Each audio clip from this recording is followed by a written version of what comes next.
All right, looks like we're live. Let me make sure it's going out okay on the YouTube. Make sure it sounds okay. Come on. Come on. Sounds all right. All right, I'll try and keep an eye on the chat, make sure I don't go robot. So, a couple of things to talk about. Looks like Corey Feldman, one of the names he named was supposedly he's accusing Charlie Sheen of basically raping Corey Haim. Which, given what we know about Charlie Sheen in the last couple years, not surprising. And it was the election yesterday. I guess I'll start talking about that. I don't really have much to say. Like, I barely was aware there was an election until like a day ago, and I think like Monday it was like, oh yeah, don't forget to vote tomorrow. So I looked up what, if anything, I had to vote on. There were some mayorships and some governor shit going on. Yeah, I mean, you could certainly say the Democrats had a good night, but they're just absolutely freaking out like it was the best night ever for them. And we'll be jack shit. They won a few minor things, basically. I really don't think this is indicative of Trump. I don't think. Yeah, I don't. I don't think they have much real reason to celebrate, but they're so desperate for a victory. Chris Hayes, who I frequently confuse for Rachel Maddow because they look almost identical. He was on Twitter and he was all like, oh, I forgot what this feels like. It's kind of sad, really. I know Virginia went a little further left, but I whatever. I don't really think a lot of this matters. It was, like, I mean, there was like, I'm not sure if it was Virginia or not, but we talked about her on here before. Her, not him. This dude that dresses like a woman, this tranny, that's in a metal band, because of course, the epitome of fucking false rebellion. But this person supposedly out-seated in a state legislator some really hardcore socially conservative person. You know, Anti-Dem said it best, where he goes, the right-wing places are moving further right, and the left-wing places, which is mostly the cities, moving further left. Whatever. I really don't think it's a big deal, but we'll see. Somebody in the chat says, Wednesday afternoon, what did they fire you already? No, I don't work Wednesdays, actually. I work Sunday, Monday, Tuesday, and Thursdays. And then other days as I sign up for them. But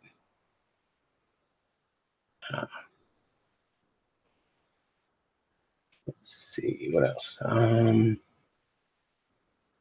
Real quick, we're going to go ahead and do the ad break before we forget, because otherwise I'm likely to forget.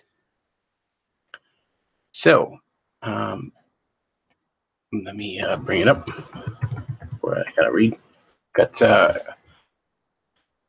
And before I bring that up, also, if you enjoy the content I put out there, you'll see down below there is the PayPal, where you can send me a one-time donation, a couple bucks here, or if you want to become a regular supporter, you can click on the Patreon and start supporting me there.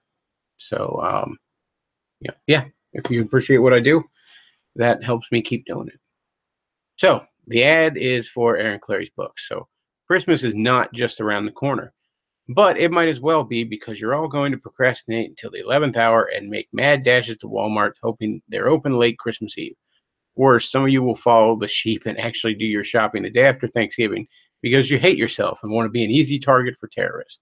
But if you're smart and you want to make your Christmas shopping easy, do it now and buy one of Aaron Clary's books. Clary's books are the gift that nobody wants, but everybody needs.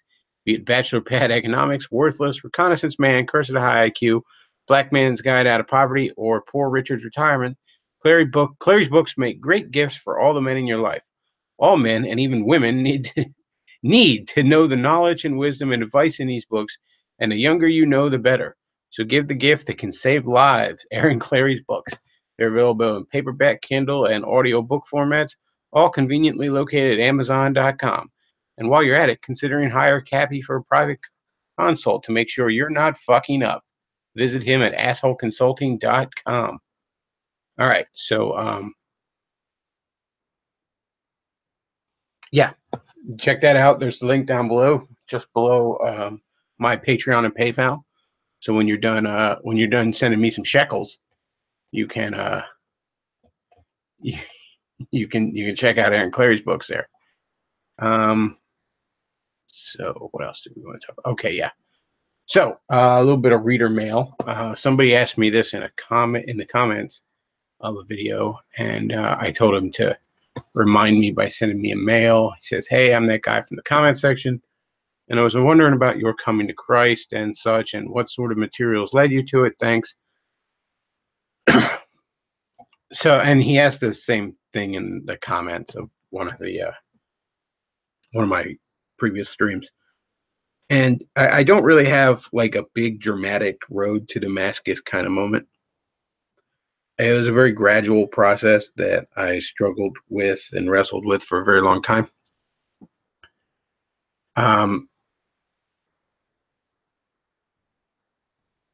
So yeah, I'm sorry, I saw something in the chat there, caught my eye. I'm easily distracted, riddled with the ADD. Yeah, it wasn't really a single thing. Like I said, I struggled with it for a very long time. I know this person, and I think I saw him in the chat. Maybe you can point this out, but he said something about he was having struggles with his faith lately. I don't particularly know what those are, so I can't speak to them precisely. I can tell you some of the things I struggled with intellectually on Christianity is, I mean, first of all, number one, the creationism aspect. I still to this day don't buy into that. I don't know if that makes me a oh so terrible Christian or something, but I just it it doesn't hold any water to me as a literal story. It just doesn't. I don't believe the creationist model holds water.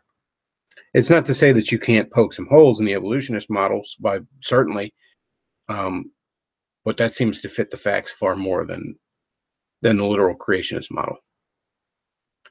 I don't know the literal, and it's not that there's not things that can be gleaned to that. It's part of the Word of God. It's there to teach you a lesson, but it just seems like a fable. I can't. I really have. It's like that story of how the chipmunk got his stripes because he was pissing off, like an old Native American fable. The chipmunk got his stripes because he was pissing off the bear, and the bear scratched him, and that's why chipmunks have that stripes. Well, that doesn't make any sense because the stripes are part of their fur. It's just It's just a story. It's just a fable. I don't see it as anything more than that. There's certainly a lot of things to be learned from it. Um, Particularly a lot of things to be learned on the nature of the two different sexes and the sins they're more inclined to. But again, I don't think it holds. I don't think it holds a lot of water as a literal story for reasons I've gone into here before. And again, that's something I struggle with intellectually for a while. And finally, I reached a point where I'm like, it's not. It doesn't say in there, he who believes in a literal interpretation of Genesis shall be saved. So after a while, I just got over it.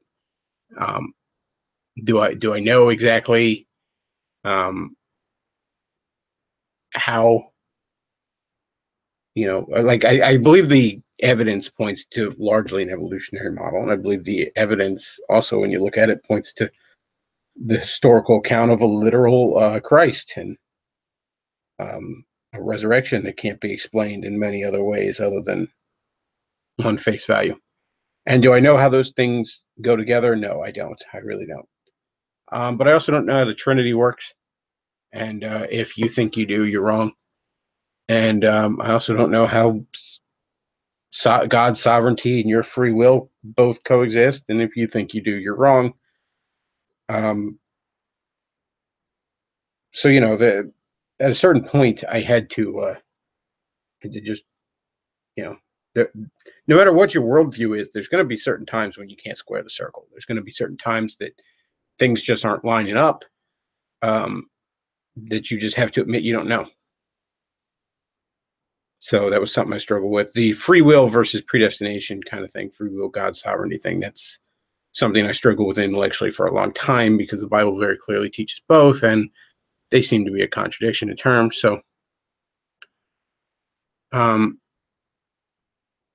yeah, that's something I struggle with. But as for material that led me in that direction, again, there's some historical evidence. I can't remember authors off the top of my head, but some stuff I read. Philosophically, guys like C.S. Lewis, obviously, Ravi Zacharias, the more modern one, and Steve Brown, another great preacher that led me in that kind of direction. But like I said, it was a gradual thing, so I can't really I can't really point to a single dramatic moment um, where I made a complete 180. But yeah, I mean, as for anything you're struggling with there, I'd have to know exactly what you're struggling with to be able to comment on it. And let's see what else we got. What we got in the chat here? Oh, people are talking about race. This is actually hilarious. I'm going to bring it up because it is very, very funny.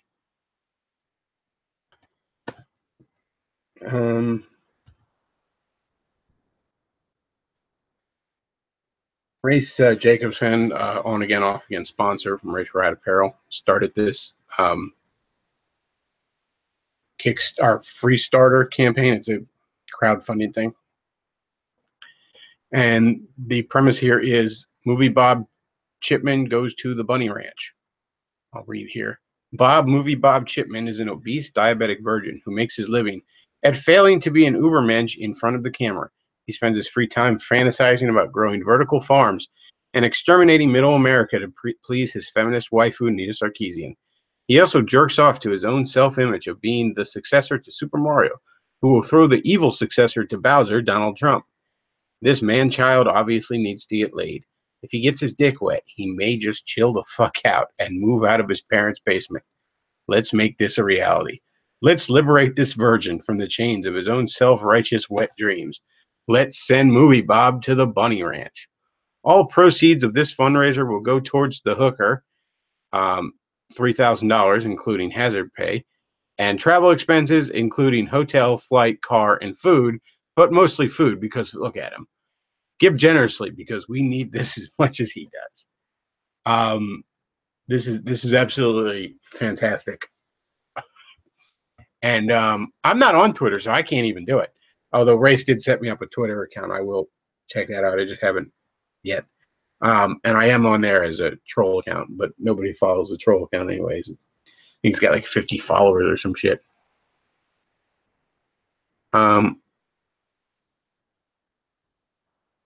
So yeah, this is absolutely fantastic. And I would invite everybody to not only pass this around, but make sure Bob sees it. Send it to Bob. Let him know that we're pulling for you, Bob. We're pulling for you. We help us help you.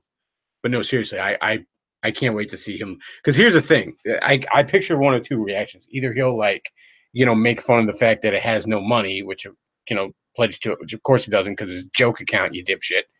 And he probably would point that out, and how irrelevant his enemies are.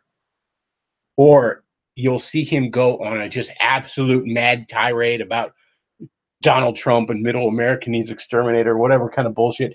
It'll trigger his hate boner that he'll direct towards something else because he doesn't want to talk about it directly. Because everything about this is fucking true. He is a ridiculous fucking man-child who has likely never known a woman's touch.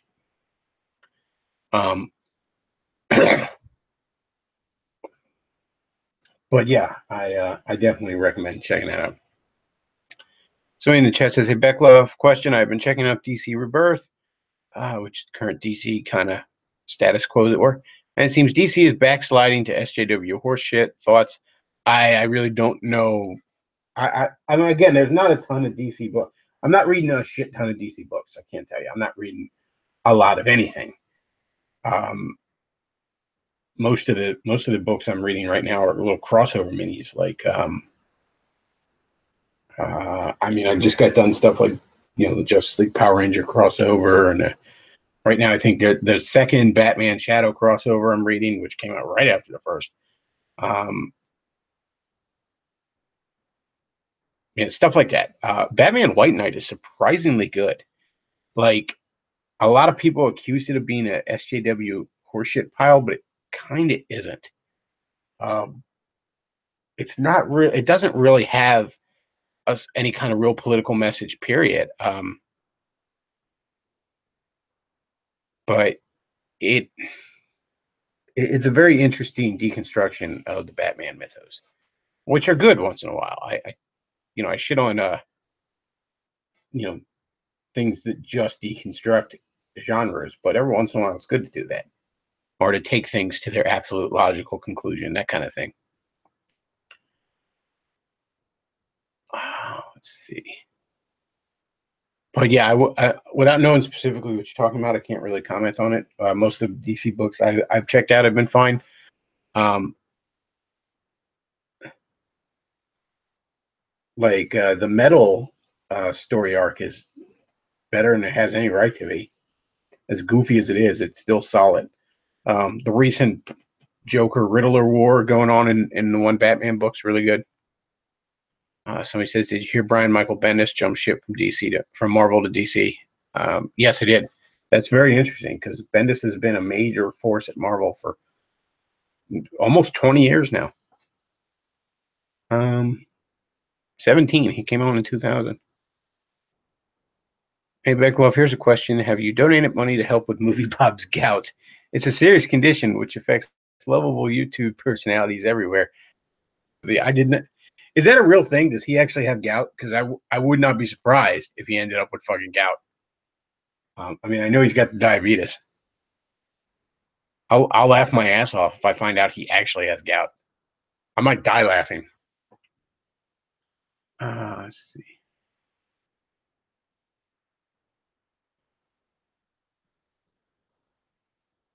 Somebody says C.S. Lewis was key to my conversion. I know that all sounds lame, but it's true. I don't know. See, it's good stuff. Mere Christianity is probably the best apologetic book you can ever give somebody. Um,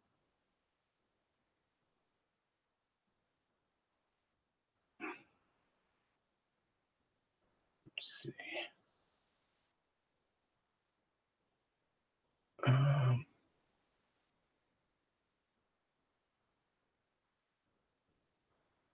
the first 5 books in the New Testament are what's key. Yeah, that's true. Um,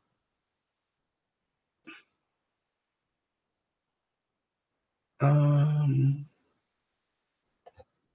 Sorry, scrolling through the chat here. Who was the guy SJWs were harassing and vandalizing a comic shop because he was at a comic book signing? I don't know. I saw that was on, I don't know what, diversity in comics or Captain Cummings or something. It was on one of their channels. I didn't really watch it. I don't. I try not to watch a lot of that stuff, if I'm being honest with you, because like you would think, oh, Bechtloff loves comics, so he would be watching that stuff like a hawk. And honestly, it's kind of depressing watching these shitheads wreck this fucking hobby. So I don't watch it super close. I really don't. I mean, I catch some of the bigger stories and all, but it's just, comics, and especially superhero comics, are a wonderful American art form, and I hate seeing it wrecked. It's something that was a big part of my life for a very long time. Still is a small part of my life, and I just hate seeing what they're doing to it. It honestly, kind of bugs me. Uh, Somebody on the Skypes here. Uh, let's see. British James wants to hop in. I'll probably let him in. He was asking me about my thoughts on Thor 3 earlier, so I'll probably, because I did get to see Thor 3. I wasn't going to see it because I was kind of broke this past week. Um, just was a tight month, and I was just like, I can't justify going to a movie theater right now. It's too expensive, and it is. It's way too expensive. But I had a buddy of mine who wanted to see Thor 3, and like me, has that kind of reaction where he hates going to the movies by himself. So he's like, "Oh, you want to go see it?" I'm like, "Dude, I can't right now. I got no money." He's like, "Oh, don't worry about it. I'll get you a ticket." I'm like, well, it's free movie. It's a free movie. And Thor 3 turned out to be really good. Um,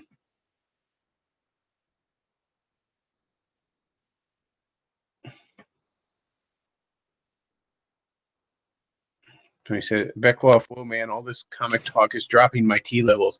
I'm going to have to drop out and read the Nordic Chronicles before y'all nerds turn me into a woman. Well, hopefully Varg has released a new video. I saw some little meme where somebody had a picture of Rick from Rick and Morty and a picture of Varg. And it was like, if you know who the first one is and not the second, you're part of the problem. So I posted on my Bechtloff Facebook page where I'm like, wait, I know this one. One of them is a ridiculous anti-Christian cartoon character, and the other is on an Adult Swim show. Uh, let's get Pickle Varg. We can boost T and IQ levels at the same time. Yes, we need Pickle Varg. Oh.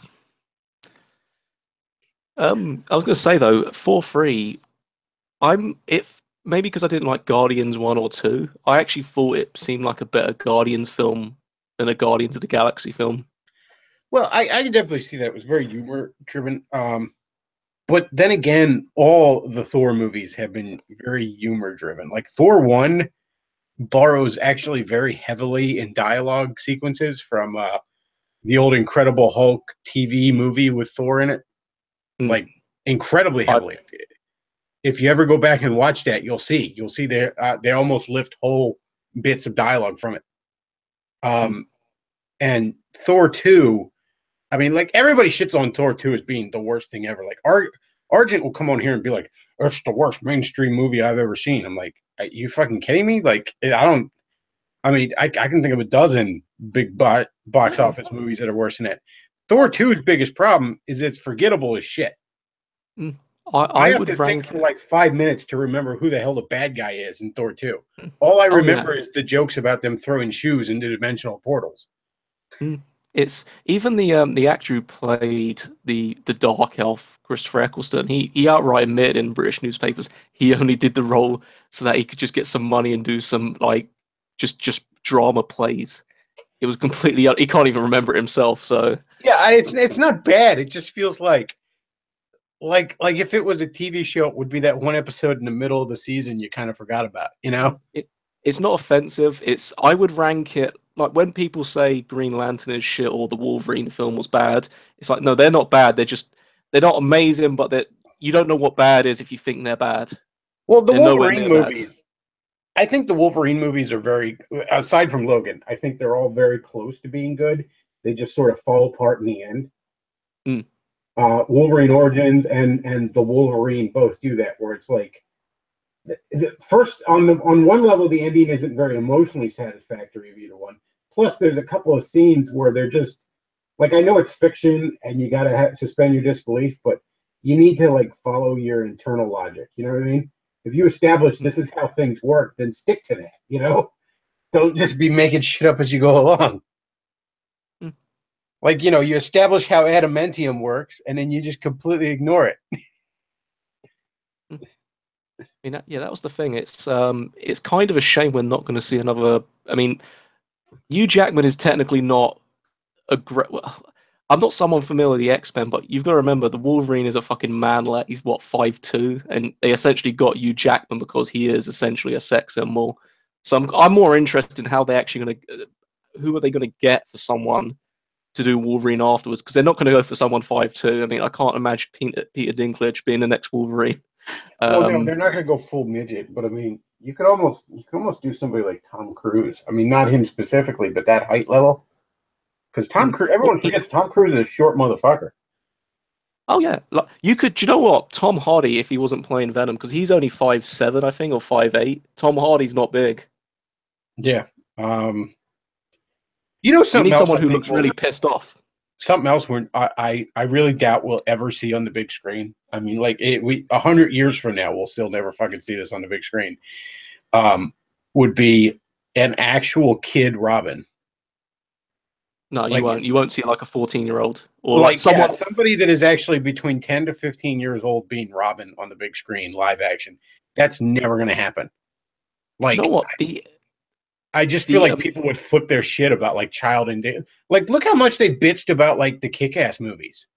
mm, oh yeah, About, Like Chloe Grace Moretz was like 12, 13, and mind you, that was like Batman doesn't need to have proper. It doesn't have proper violence. It's basically like 12. I don't know what's the equivalent, like PG violence. There's no blood. It's basically just a guy drops down if he gets shot. I yeah, think if you're going to do some, you don't have to go full yeah, hardcore R on it. yeah. But someone at the age of, let's say, is it Tom Hollander, the guy who did the new Spider-Man film? Yeah. That would have been what you could have done, and you could have gotten away with it. But like the Schumacher movies are a good example of this because like Chris O'Donnell's like fucking 30 in those movies, right? And Mm. yet the actual movies are treating him like a child, like talking about him being an orphan and adopted by Bruce Wayne or some bullshit like that. Like they're acting like he's a teenager, even though he's like fucking 30. Like they wanted to write it as an actual kid, but they just couldn't cast a kid. They weren't allowed. Mm. But yeah, there's no way you could actually show like a kid Robin on the big screen. It wouldn't fly. Even making him a teenager, like 15, 16, probably wouldn't fly. Mm. Especially if you cast like an act like we're so used to seeing older people playing teenagers and shit like that that it's like it's so disconcerting when you see an actual teenager on the screen. You know what I mean? Oh Like yeah, everyone that's made fun of Tom Holland because he was too young. Well, pl- he was he was playing the age he was. You oh know, yeah, we're just so used to seeing like a fucking 25-year-old play a 15-year-old. that's been one of the most complaints anytime you see a high school drama. It's like this kid, he's meant to be like between 15 to 18, and it's clearly someone in their mid 20s. Yeah. It's you tell him. I Well, mean, I know there's certain laws with acting. Like I know certain like if you're below a certain age, you can only do a certain amount of hours. That's why, for example, if you see baby or child actors, they often have to change the during a day. But it's like the guys, can't you get an 18-year-old? That's technically an adult. yeah, it's weird though. Like we've gotten so used to it when you actually see a teenager on screen, it's almost disconcerting. You're like, what is this guy 9? It's like, Mm. no, he's 17. Oh, I'm so used to seeing 30-year-olds playing 17-year-olds. It's flipped my perception on it. Mm. Oh, I was going to say, I, just as a I oh, you liked go. 4-3 a lot though. I it was very comedic, but I did enjoy it a great deal. It it's certainly a big step up from 2. Mm. Um, and it's one of the most successful sequels that have been in this whole giant mega franchise, as it were. You know, the Marvel Mm. Cinematic Universe. It's supposedly their most successful sequel, I think. Oh, I mean, I don't. The problem is, if they've had a good first film, take Iron Man 1, whether you think Iron Man 2 is good, bad, or average, the film is certainly not better than the first one. No, The no. only exception I can think of would be Captain America Civil War, not Civil War, The Winter Soldier, but that wasn't, I don't think that was a big success because not many people gave a shit about Captain America in general. It was just Iron Man. I think the Captain Um, America movies are the only one where they are arguably getting better with each one. mm, I think Winter Soldier in many regards outdoes one, although that's kind of debatable. And I think Civil War is better than either one of them. I mean, Civil War manages to be Captain America 3, Avengers 3, and Iron Man 4 all at once and oh, do yeah, it it does a very good well. job. I prefer Winter Soldier just for a few reasons, but it's not a case of went from good to better to not as good. It was a case of good, good, good. They're honestly all improving in general, like on a graph. On 4 Ragnarok, it's only been out what in the US for 5 days, and you're looking at 130 million. It's almost at half a billion for a character which 15, 20 years ago, most people would not have given a shit about 4. They would have said, "Where's a Batman or Superman film?" Yeah, it's funny how and Justice League coming out this week, and I have no interest in Oh, I'm Done. gonna I'm gonna put this way. I actually, when Batman v Superman came out, I actually went to a double bill of Man of Steel at a midnight launch as well as Batman v Superman. There's not a single cinema or theater I can find that's actually doing a midnight launch for Justice League. Hmm. Yeah, I can't. it's gonna make money. I mean, it's not gonna be a flop, but I don't think it's gonna do extremely well. I mean, I would go so far as to say that there's at least a 10% chance it won't even knock Thor off number one. Mm, Now, mind you, it's I'm saying there's a 90% chance it will. But if I wake up next Monday morning to find out that Thor managed to, on its second weekend, beat Justice League, I wouldn't be surprised. mm, yeah, it wouldn't surprise me. It's there was also another thing. The embargoes for reviews. Take for example, you had Batman v Superman. It was like 2 days prior to the actual launch of the film. No one was allowed to spill interviews. This film is getting a day and a half. And compare that to Wonder Woman, which was nearly 2 weeks. It's about 11 days, I think, in terms of embargoes. Like, because everyone loved. I think Wonder Woman was good. It wasn't the second coming of Christ like some people tried to make it out to be, but it was honestly, it didn't piss me off. It was a I good like film. Wonder Woman a lot. Mm. I got to sit back and digest it a little longer before I'm willing to definitively say, but I'm damn near willing to say it's my favorite live action DC movie. Mm. Now, mind you, that's almost being like the smartest kid in summer school. Yeah. But and I mean, I'm talking like all time, like because there's only maybe like three I really really love and I would just watch over and over again. And it would be Wonder Woman, it would be Michael Keaton's Batman, and yeah, everybody hates me for it, but it'd be Green Lantern. Mm. And I mean, there's other ones I do like. I respect the Nolan movies, although they seem to get less enjoyable It's each it, time I it's watch it's them. Bat it's Batman films made by someone who doesn't like Batman. Yeah, Man of Steel I think is okay. Um, I'm it's mixed on it. easily the best. It's easily the best Superman movie in my opinion. But again, that's really being the smartest kid with Down syndrome in my opinion. Because Mm. Superman 1 and 2, as much as everyone views them as classics, I just don't think they hold up. I mean, Oh no, they're hell, cheesy. they're no better to me than Superman Returns. Mm. They're just okay.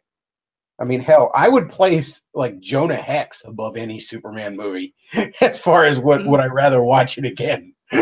Oh yeah, it's the only thing I'd say Superman, even the four films have for them, it's probably the perfect casting for actual like you. I've said this before and I'll say it again. You won't find someone who was as comfortable playing that character. Like you, this is meant to be a guy wearing spandex his mum made. You can't. It's not a role you're meant to play seriously. He's meant to be Boy Scoutish. Christopher Reeves did a good job. Oh yeah, he was a great actor in it. You will not find someone who will play that character as well, if not better. You won't find it. And even Kevin Spacey, mind you, was probably the perfect casting. Just the script was bad, I think, for Oh him. yeah. He's not meant to be that character. He's the fat balding guy who basically like I don't know how familiar, but I was talking to my old man. He's a big Superman fan. It's like there was a time when on one of the comics, like basically Lex Luthor's in like a bar or cafe and he's looking at one of the waitresses and says, I will pay you $1 million for 1 year at a time if you join like my concubine. And she, says, I'm not that sort of person, but I'm going to leave it out. And he walks out to his sort of limousine and his sort of female bodyguards, like saying, okay, well, why did you do that? You know she wasn't going to go for it. And he says, do you know what? She's going to think of that for the rest of her life, thinking, should I have taken that offer to get out of this shitty fucking bartending job? He's someone who fucks with people's minds. He's not a generic goon who runs around with like a big swags bag behind his back, robbing fucking Kryptonian and gold and stuff. He's not that type of person. He's like the final endgame boss, and then you meet him. Yeah, I know. And actually, it was even darker than that. Like he talked her into like he's like, no, no, just think about it, and you go in the back, and I'll be out here. And then she comes back out, and he left it so that like she wouldn't be sure if she was going to go with it or not. And he's like, that'll just haunt her for the rest of her life, just because Yeah, he's being a dick.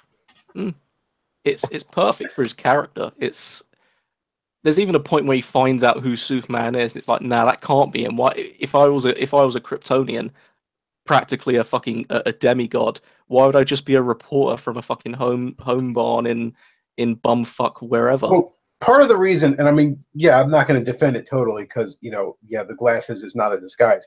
But part of the reason they say in the comics Superman was able to get away with having that is that most people didn't believe Superman had a secret identity. Mm. Because, I mean, for most people, I mean, you would think, well, he doesn't need anything. What's he going to, what would he need a secret identity for? He has a big old ice castle in the North Pole. That's where he lives, I guess. So most people just assumed he didn't have a secret identity. That he was just Superman all the time. And also because of like Martian Manhunter being a shapeshifter, there's been plenty of times that Clark Kent and Superman were quote unquote seen together at the same place at the same time. So that's sort of how there was a secret identity there. But yeah, that I know that comic you're talking about too. And Lex Luthor's like, nah, that's bullshit. He wouldn't do that. Yeah. He just lives in his ice castle next to Santa. As I say, Superman doesn't, compared to Batman, who's got, I would say, too many memorable, let alone even good villains. Superman's got maybe a couple, but they've never been implemented correctly. Well, again, I mean, the best version of Superman we've ever seen outside of the comic is probably the '90s cartoon. Oh yeah, Justice League. It's no not just about Justice League, but the Superman cartoon before it, like the just regular Bruce Timm Superman cartoon. I mean that, like when Gilbert Godfrey's doing the voice of Mr. McSpitlick and stuff like that, it was all great stuff. Just waiting for that talent agency joke, the aristocrats. But yeah, that's probably one of the best versions of Superman. I mean, hell, I almost consider that '90s Batman animated thing. I almost consider that the definitive version of Batman. Well, again, it's still based. The source material. The source material is still technically a comic. It's not the problem which you see with a lot of these, because comics aren't technically as mainstream as film. People always imagine the film version as the most famous, and most people, when you think of Batman, they'll think of either Keaton or Bale. But it's a hard case. It's even the animated, like, take for example Batman as an animated character. Like, Kevin Conroy is still probably the best voice of him, because again, it's the voice is what's carrying him. He will never be shown as the definitive Batman. It will always be someone else. Well, Same it's with going to be Superman. one of those things Christopher Reeves. He's never going to be the most famous, but to people that actually care about it, and people that know something about it, yeah, there's most actual Batman fans. I mean, if they're reading a Batman comic, they're hearing Kevin Conroy's voice in their head. I mean, it's never going to be topped.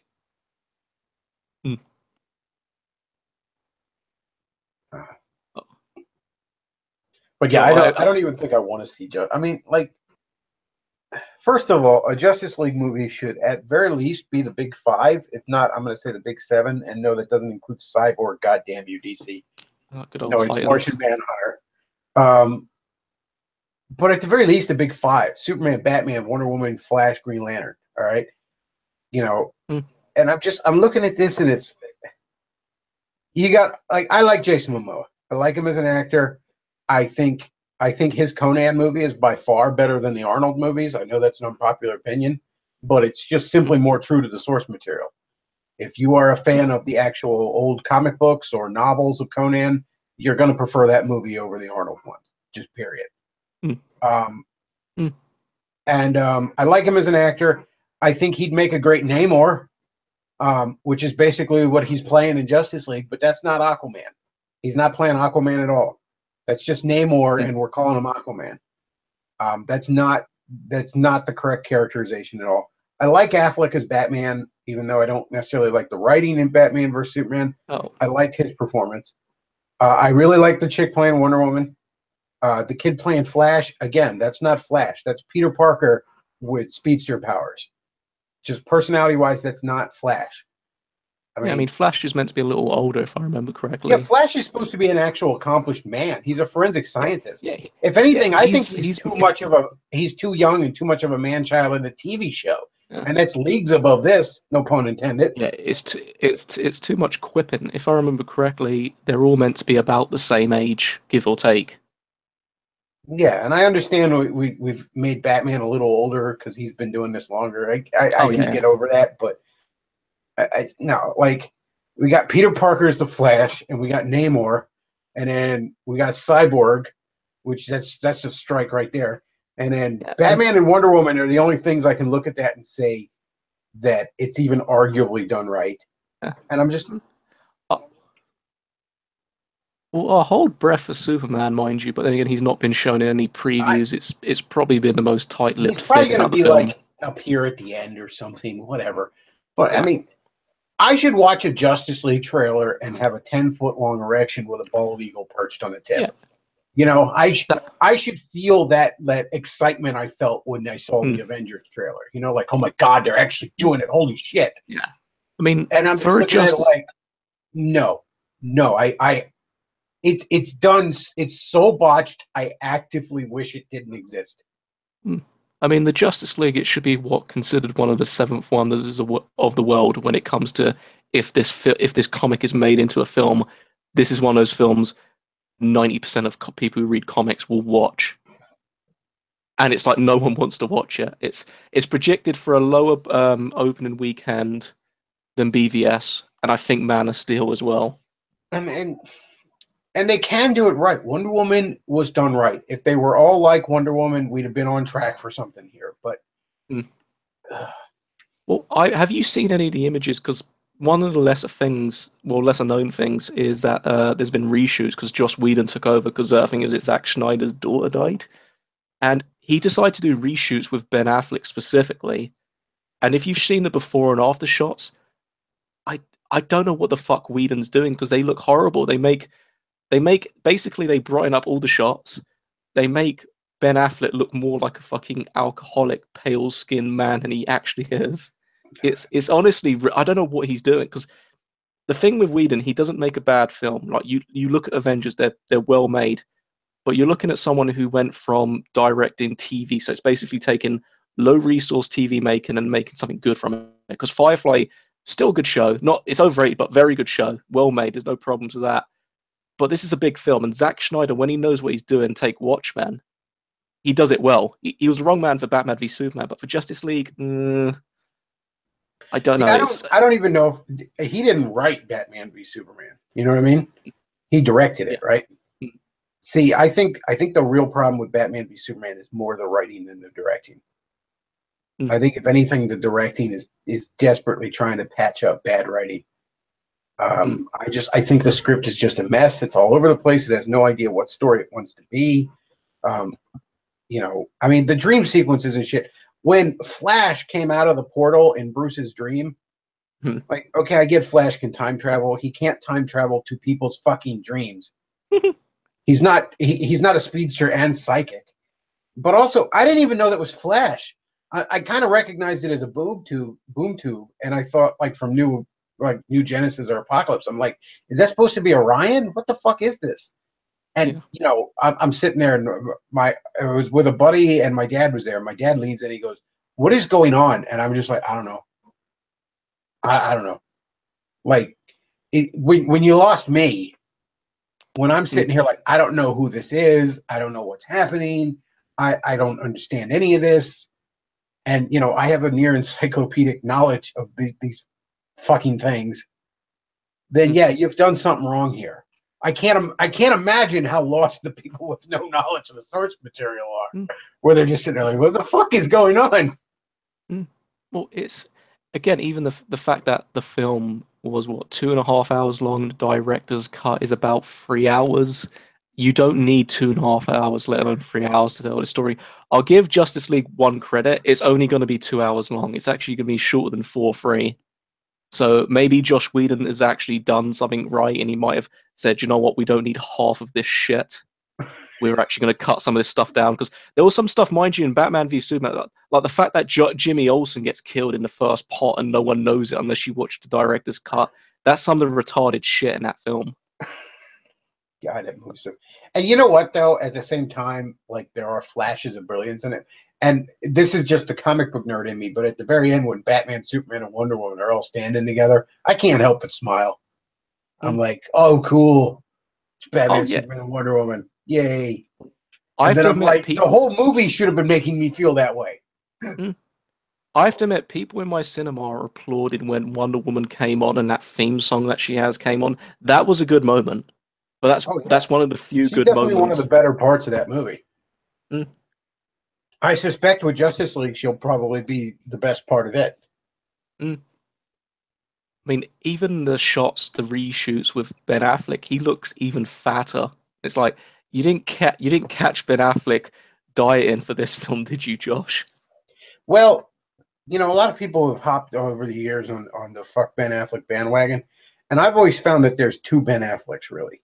There's the gives a crap about the project Ben Affleck and the cash in a paycheck Ben Affleck. Mm. And I mean, like, people shit on the Daredevil movie, but he wasn't the problem with it.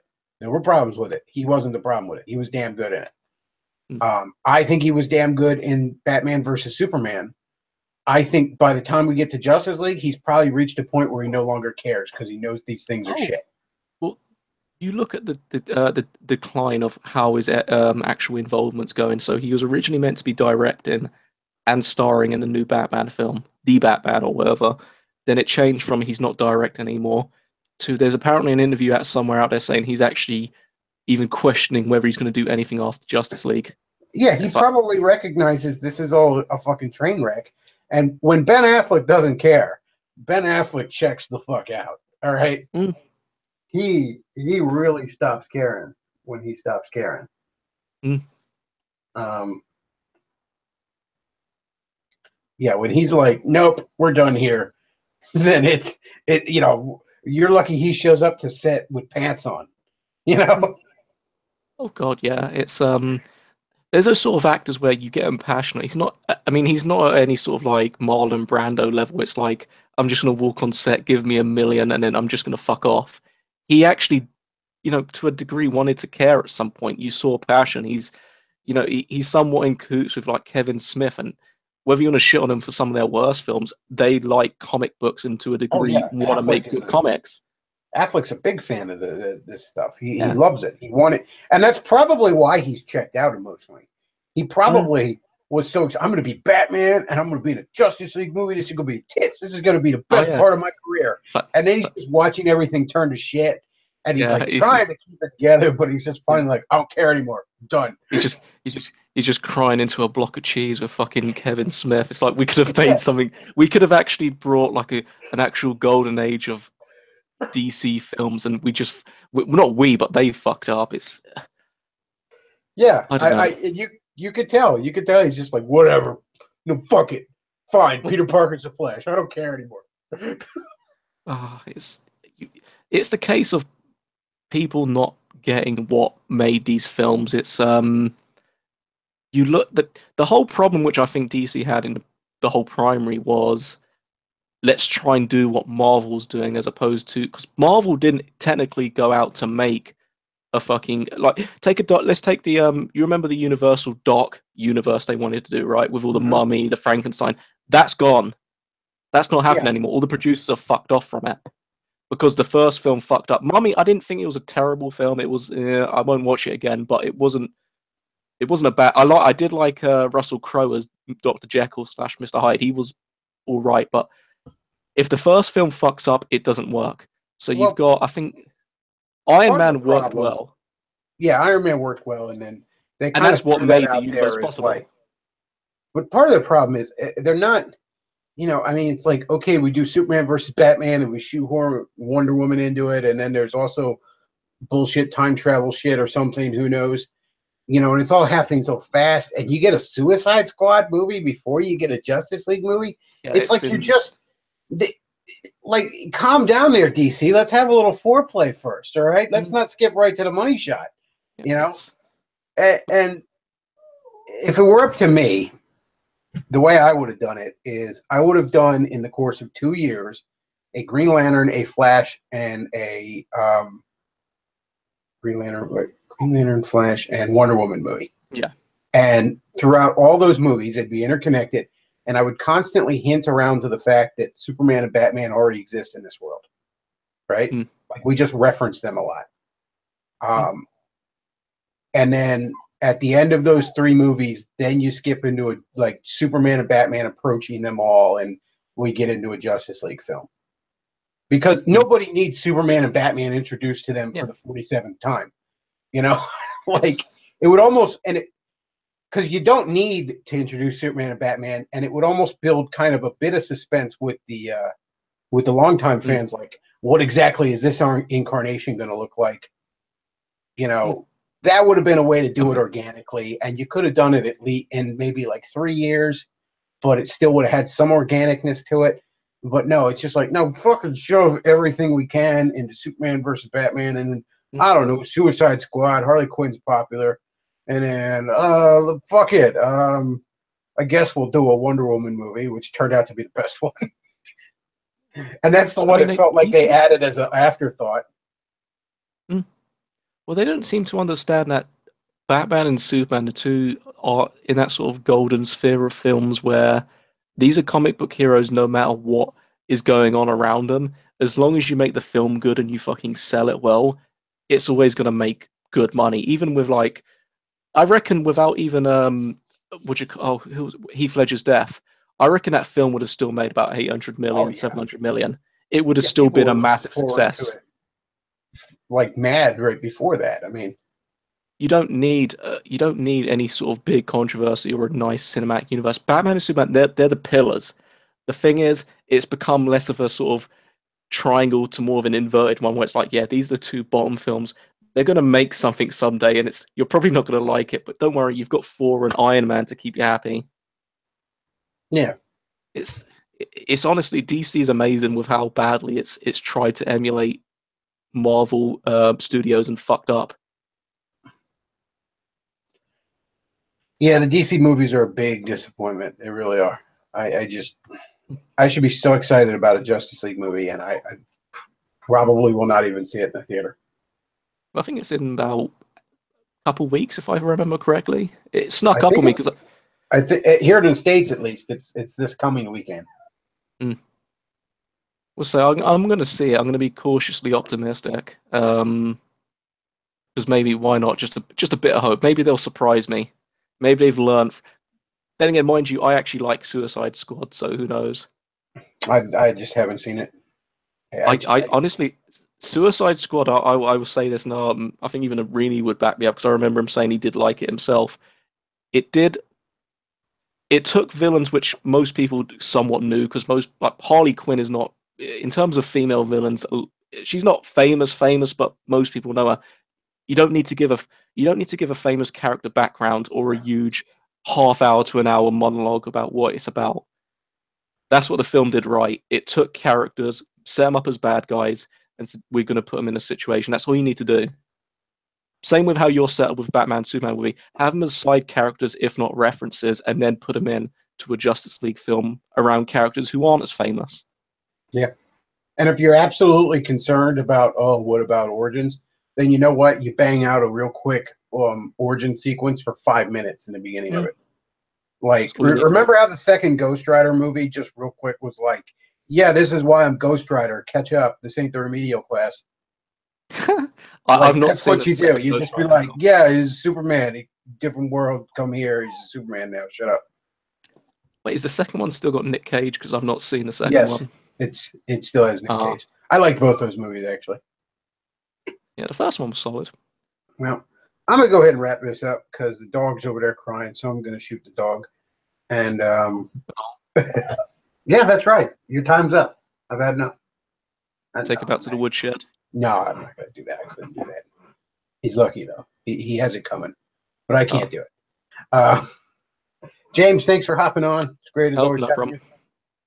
Folks, if you enjoy the streams I do, check out the sponsor, Aaron Clary, and his books, and get you some of that for Christmas. And also the Patreon and the PayPal. If you enjoy what I do, send some shekels my way. It's greatly appreciated. And that's all I got for today, folks. Thanks for listening. Bechtloff out.